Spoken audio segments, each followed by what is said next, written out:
आंनि बे राजमन्दिराव दिनै आफा ओनसोला शिब बोराइनि दिनै अमरनाथआव आंखौ गियान हरनानै आरो इनिफ्राय अमरनाथनिफ्रायनो गावसोरो आंजों फैफानानै आंसो लोगोसे फैफादो आत्मायाव आरो इनिफ्राय सायाव खर'सायाव जुत्ला फैफादो हिदिनानै दा आरो अमरनाथ मन्दिरखौ आं लुफुंनानै दिनै भक्त फिसाफ्रा जेरै अमरनाथ तीर्थ राज मन्दिराव सुबुंफ्रा लैहोर फैनानै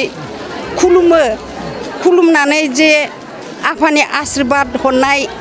मोनो आरो ओमफ्राय जि बोर बियो बिखौनो मोनो बेखायनो दिनैनिफ्राय भक्त फिसाफ्रा सुबुं बर' हारिफ्रा दिनै बे अमरनाथ तीर्थ राज मन्दिराव फैनानै जि आसादों खुलुमदों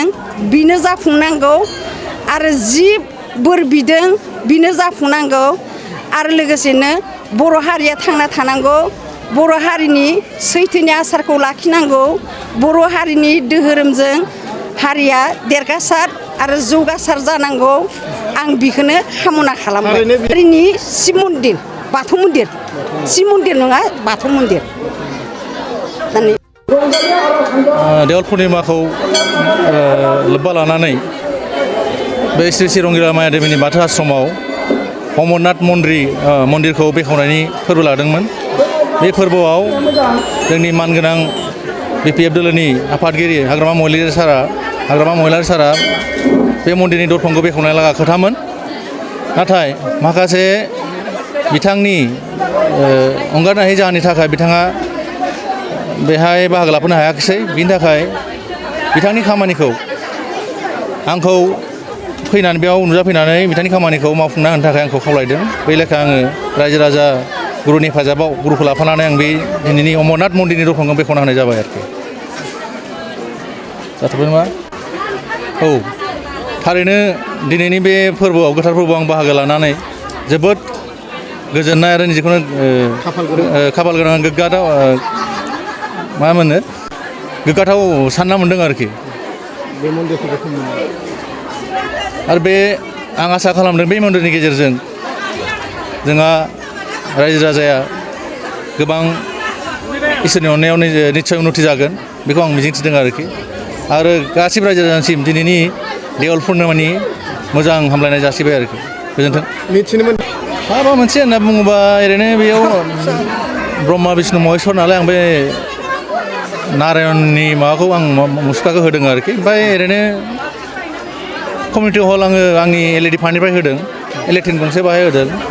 5 लाख कमिउनिटि हलनि थाखाय ओमफ्राय 3 लाख लेट्रिननि थाखाय आरो बाखि आङो आंनि निजानि जिखिनि हायो अनसुंथाइ एसे हरदों आरोखि लामसा मोनसे हरदों आरोखि बेखिनियानोसै इयुन समाव निस्सय बेथ' आं सानो बे ओनसोलनि गासै भक्त भाइफोरनिनो दायित्व कमिटि दङ बिथांमोननिबो दायित्व आं सानो आंबो आंनिनो समस्थिनि हिसाबै बे मन्दिराव गोबारैनो लोब्बा दङ बे हिसाबै आङो हानायखिनि जिखिनि मावनांगौ दंबावो बेखौ आङो 100% हेफाजाब होनानै आङो जाफुंसार होगोन होननानै आं खोथा होनाय जाबाय आरोखि बिटिआर हालामनि थाखाय मोनसे गोजोनथाव खौरां 68थि भारत रत्न लकप्रिय गपिनाथ बरदलै ट्रफी जोलुर बादायलायनाय बे बादायलायनायखौ गिबि खेबनि थाखाय बिटिआरनि सिङाव थानाय चिरां जिल्लायाव सोलिफुबाय थानाय मार्च दाननि गेजेराव खुंफुंनाय जागोन